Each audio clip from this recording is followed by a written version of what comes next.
দর্শক, আমি এই মুহূর্তে আছি বাংলাদেশের সর্ববৃহৎ চক তৈরির কারখানায়। আমার হাতে যে চকগুলো দেখতে পাচ্ছেন, এগুলো শুধু চক নয়, এগুলো কিন্তু আমাদের শৈশবের অনেক স্মৃতি বহন করে। আমরা কিন্তু সাধারণত জীবনের সর্বপ্রথম লেখা শিখি এই চকের মাধ্যমে। আজকে আমি আপনাদেরকে দেখাবো এই চক তৈরির A to Z সম্পূর্ণ প্রসেস। প্রথমেই এক ধরনের পাউডারের সাথে কিছু কেমিক্যাল এবং রং মেশানো হয়।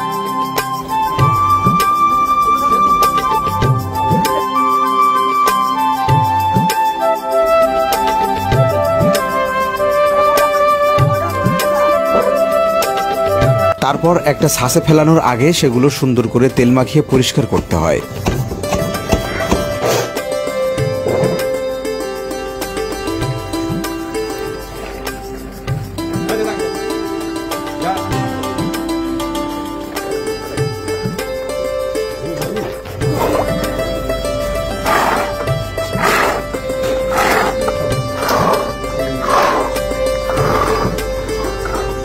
এবার 10 মিনিট পর চকগুলো বের করা হবে।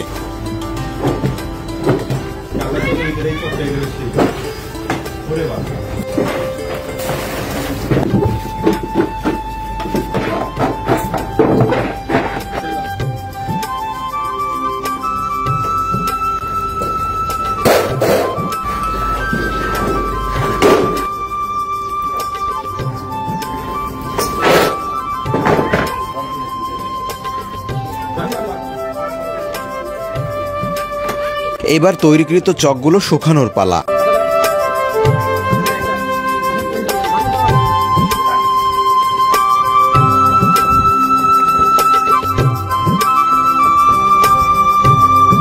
এত সময় যে চকগুলো তৈরির প্রসেস দেখালাম, এটা কিন্তু লাস্ট ধাপ। এই চকগুলো কিন্তু এখানে দেওয়া আছে শুকানোর জন্য। এখানে দেখতে পাচ্ছেন হোয়াইট কালারের, আর এখানে দেখতে পাচ্ছেন এগুলো কি কালার বলে ভাই? গোলাপি কালারের চক।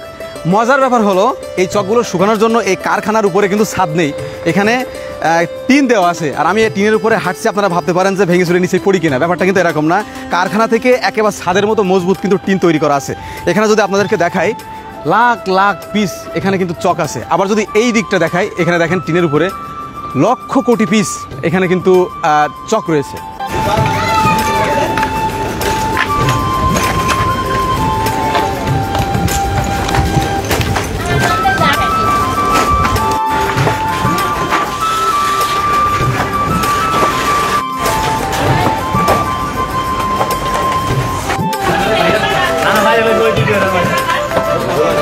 হ্যাঁ, আমি যখন ছোটোবেলায় স্কুলে যেতাম তখন সরায়া পড়া শুরু করে থেকে এই চক দিয়েই শুরু করেছি, সরায়া লেখা। এরপরে আসলাম পেন্সিলে, এরপরে আসলাম কলমে। চক যখন অ্যাকচুয়ালি আমরা হাতে করি, তখন কিন্তু আমাদের শৈশবের কথা মনে পড়ে যায়, তাই না? অবশ্যই। হ্যাঁ, অনেক মধুর স্মৃতি আছে আমাদের এটা দিয়ে। এই যে গোলাপি চকগুলো, এগুলো আসলে কি শো আপনাকে এগুলো দিয়ে লেখা হয়? না, এগুলো দিয়ে লেখা হয়। এটা একটা সুন্দর প্রোডাক্ট, এই জন্য তৈরি করা হয়েছে যে কালারিং চকের আকর্ষণ বেশি মানুষের। এই চকটা কিন্তু সদ্য তৈরি করা একটা চক। এটা একেবারে নরম অবস্থায় আছে। এই যে ভেঙে গেল, দেখছেন? এটা শুকালে খুব মজবুত। এই যে ভেঙে গেল, কিন্তু এইগুলো কিন্তু শক্ত অনেক। হ্যাঁ, এগুলো কিন্তু সহজে ভাঙবে না। এই যে এটা কিন্তু দেরি হইলো ভাঙতে, দেখছেন? আমরা কিন্তু সাদা চক দিয়ে লিখেছি, কিন্তু এখন বাচ্চারা তাদের চাহিদার কারণে কিন্তু কালারিং চক বেশি পছন্দ করে।